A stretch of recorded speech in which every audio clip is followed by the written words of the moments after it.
ডিগবৈত গৰু চুৰি কাণ্ডৰ লগত জড়িত পুনৰ 2 চোৰক জেললৈ প্ৰেৰণ।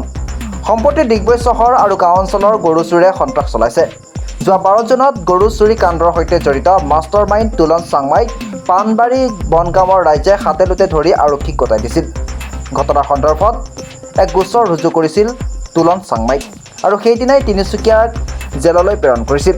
ইফালে ধৃত তুলন চাংমাইৰ স্বীকাৰোক্তিৰ ভিত্তিত খেৰজান পাহাৰ বস্তিৰ সমীপৰ কলামাটি এলেকাৰ বাসিন্দা প্ৰফুল্ল দাসৰ পুত্ৰ প্ৰবীণ দাস আৰু অৱনী চেতিয়াৰ পুত্ৰ মানস চেতিয়াক আৰক্ষীয়ে বিচাৰি আছিল যদিও দুদিনৰ পূৰ্বে প্ৰবীণ দাস আটক কৰে আৰু কালি নিশা মানস চেতিয়াক আটক কৰিবলৈ সক্ষম হয়।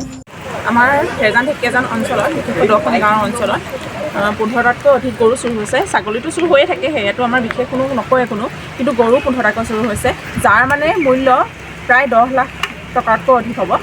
আৰু কেইদিনমানৰ আগত তুলন চাংমাই নামৰ এজন যোনে চুৰ কৰিছে, তেওঁ চুৰ কৰা মানুহ এজনক পুলিচে ধৰিছে আৰু তেওঁৰ স্বীকাৰোক্তিৰ মতে আমাৰ হালদিবাৰী কোলামাটিৰ অৱনী চেতিয়াৰ বৰপুত্ৰ মানস চেতিয়া নামৰ যোনজন আছে তেওঁৰ পুত্ৰ, তেওঁ নাম কাঢ়িছে আৰু তেওঁ এতিয়া বৰ্তমান ইয়ালৈ আনিছে।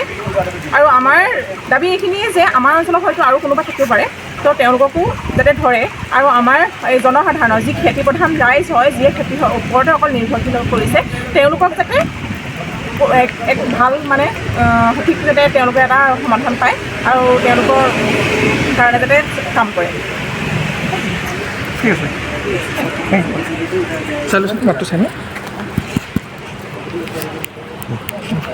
গৰু চুৰি কাণ্ডৰে জড়িত ধৃত 2 যুৱক প্ৰবীণ দাস আৰু মানস চেতিয়াক একেটা গোচৰতেই আজি তিনিচুকীয়া জেললৈ প্ৰেৰণ কৰে। ডিগবৈৰ পৰা বিনন্দ কোঁৱৰৰ ৰিপৰ্টাৰ লাইভ অসম। অলৰেডি আমাৰ ডিগবৈ এৰিয়াটো বিশেষকৈ খেৰজান ঢেকীয়াজান এৰিয়াত বিগত যোৱা 2-3 মাহ ধৰি 15টাৰ পৰা 20টা গৰু অলৰেডি চুৰ হৈ গৈছে, কিন্তু গৰুৰ লগতে ছাগলীও চুৰ হৈছে। কিন্তু আপোনালোকে গম পাইছে, কেইদিনমানৰ আগতে যোৱা পাণবাৰী আমাৰ ডিগবৈ যোনজন মেইন মাষ্টাৰ মাইণ্ড তুলন চাংমাই, তেখেতক গ্ৰেপ্তাৰ কৰি ইতিমধ্যে জেললৈ প্ৰেৰণ কৰিছে। আৰু তেখেতৰ ষ্টেটমেণ্ট মতে আমাৰ খেৰজান আৰু ঢেকীয়াজান অঞ্চলৰ 2জন ছাছপেক্ট, 2জনৰ নাম তেখেতে কৈ থৈ গৈছে, কিন্তু এজনক পুলিচে গ্ৰেপ্তাৰ কৰি জেললৈ প্ৰেৰণ কৰিলে।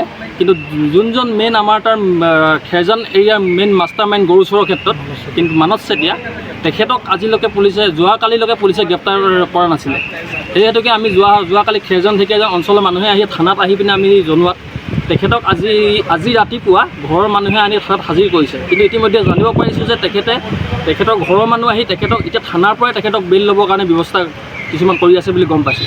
সেইকাৰণে আমি আহিছোঁ যে তেখেতক পুলিচে উচিত তদন্ত কৰি তদন্তৰ আওতালৈ আনি পিনে আৰু কোন তেখেতৰ লগত জড়িত আছে সেইখিনি আমাক উলিয়াই দি পিনে আমাক গাঁৱৰ দুখীয়া ৰাইজক মানে ন্যায় প্ৰদান কৰে যেন, এই মোক ক'বলগীয়া।